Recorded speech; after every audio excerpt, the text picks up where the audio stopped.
Hello everyone, welcome to my channel. Please subscribe and hit the bell icon. Landman Season 1's finale had the satisfying death that Taylor Sheridan's Yellowstone Season 5 was missing.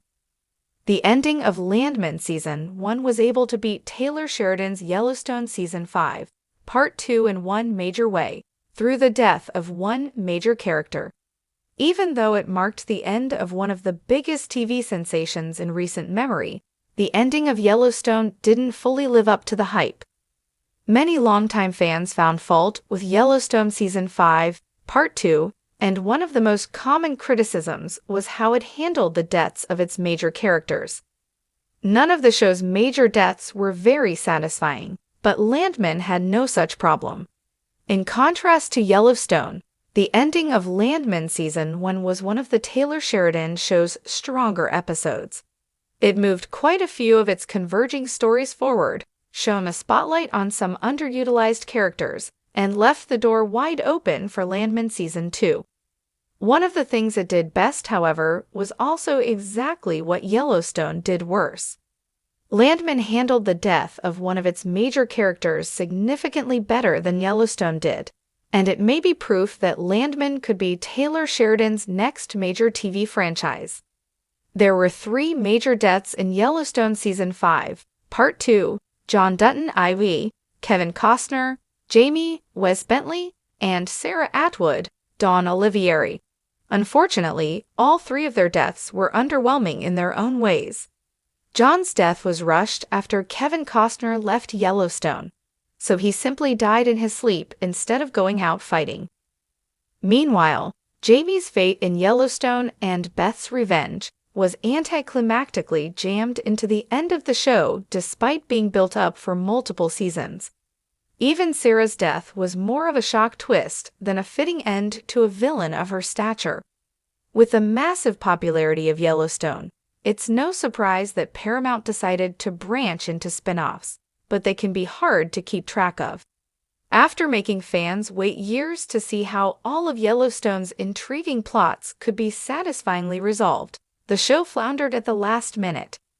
Instead of giving John a warrior's death, he was quickly and messily disposed of to make room for other characters. Instead of giving Beth the satisfaction of killing Jamie, Rip burst in to kill him in mere moments. Instead of letting Sarah stew in her failure to tear down the Duttons, she was shot dead right as she started to realize she was in danger. All of them were lacking in some way, but Taylor Sheridan got to fix those mistakes. Even though all of Yellowstone Season 5, Part 2's major deaths left something to be desired, Landman proved that Taylor Sheridan can still nail a character's demise. When Monty Miller, John Hamm, finally died in Landman, his death didn't feel rushed or anticlimactic. A lot of that was due to Demi Moore and Billy Bob Thornton's tremendous acting, as they were able to convey all the grief and tragedy that Monty's death entailed. For instance, when Cammie fully climbs on top of Monty's lifeless body and begins weeping, she gave the moment an almost uncomfortably heartbreaking quality. Then, when the moment came, Landman took its time and let the emotions surrounding Monty's death stew for a while. The biggest reason Monty's death felt so much more satisfying than John, Jamie, or Sarah's was because Landman did a lot more to earn it than Yellowstone did. Landman spent the entire season foreshadowing Monty's heart problems and establishing how important he was not only to MTEX, but also as a friend and husband. Then, when the moment came, Landman took its time and let the emotions surrounding Monty's death stew for a while. On top of that, Monty's death opened new opportunities for the rest of the cast of Landman's stories, and the entire ordeal worked much better than Yellowstone's major deaths. It's clear that Taylor Sheridan was able to get Landman Season 1 over the finish line better than he could manage with Yellowstone Season 5, Part 2. In fact, now that Yellowstone is over, many viewers may be wondering whether Landman could be the replacement show Sheridan has been searching for. It certainly has a lot going for it. Landman has a star-studded cast, an extremely strong first season that opened a wealth of new possibilities for Season 2, and a story that has enough steam to get to a satisfying conclusion. If Sheridan plays his cards right, Landman could very well be his new franchise. Landman introduces audiences to the world of the Permian Basin's oil industry. Here's the real-life basis for the show's subject explained. That being said, Landman still has a long way to go before it can really be considered a Yellowstone replacement. One of the biggest advantages Yellowstone had was how easily it could spawn spin-off shows. Any moment in the nearly 150 years that the Dutton family owned the ranch made for a great premise, and it was extremely easy to create a new ancestor that had their own period-specific problems to overcome. Landman could conceivably do a spin-off about Cooper, Jacob Laughlin, trying to become an oilman himself, but other than that, there's not much room for growth yet. For the most part, however, the only thing that will definitively answer whether Landman is the new Yellowstone is time. In a few years, Landman may introduce enough new characters and interesting parts of Tommy's backstory to warrant spin-off shows, and it may grow into a franchise unto itself. For now, though, it's impossible to say what the future holds, or if Landman can maintain the momentum its first season built up. On the bright side, no matter what happens, Landman can still be proud that it beat Yellowstone in one key area. Set in West Texas, this series explores the world of oil rigs and the fortunes they create.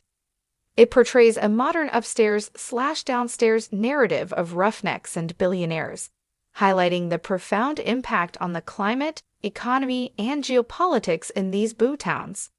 Cast Brooke Sill, J.R. Villarreal, Rosemary Dominguez, Octavio Rodriguez, Alejandro Acara, Mark Colley, Kayla Wallace, Emilio Rivera, Robin Lively, Casey Clyde, Mustafa Speaks, Drake Roger, James Jordan, Alex Miraz, Calm Fior, Michael Pina, John Hamm, Jacob Loafland, Demi Moore, Billy Bob Thornton, Ali Larder. Yellowstone stars Kevin Costner and centers on his character John Dutton. Dutton and his family live on a cattle ranch just a few hours away from Yellowstone National Park. The series chronicles the family's struggle to defend their home from an Indian reservation and land developers. As if their life wasn't complicated enough, the Duttons also have medical issues, political aspirations, and family secrets stacked against them.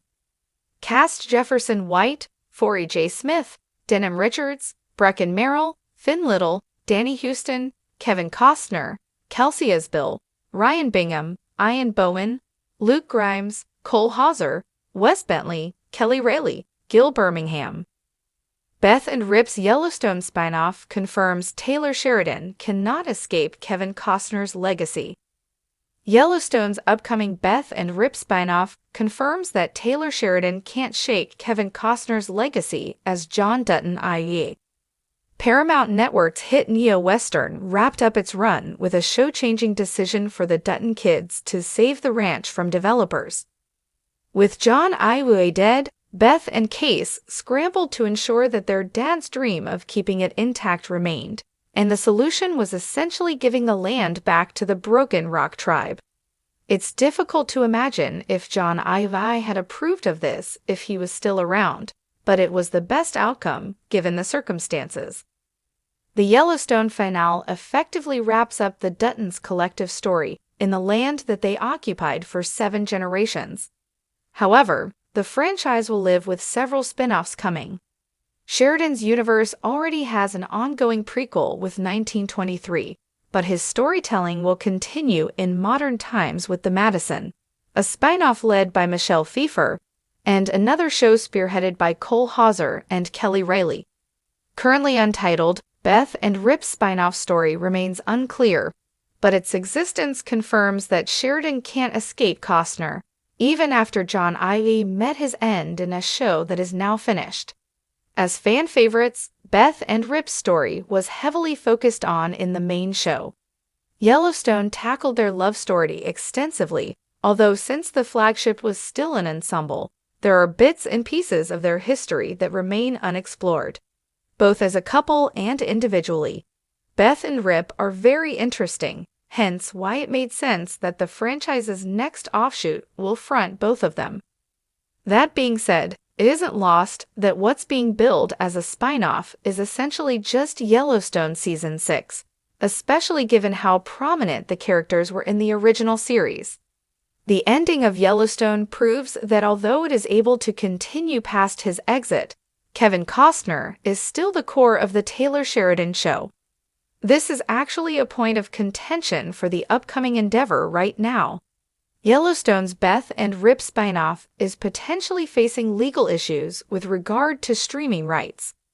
Sheridan and his creative team need to prove that the offshoot isn't simply a continuation of the mothership.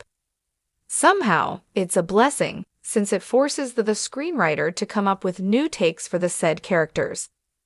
Regardless of how Sheridan deals with this issue, however, Beth and Rip's offshoot is the closest thing that viewers will ever have to Yellowstone Season 6.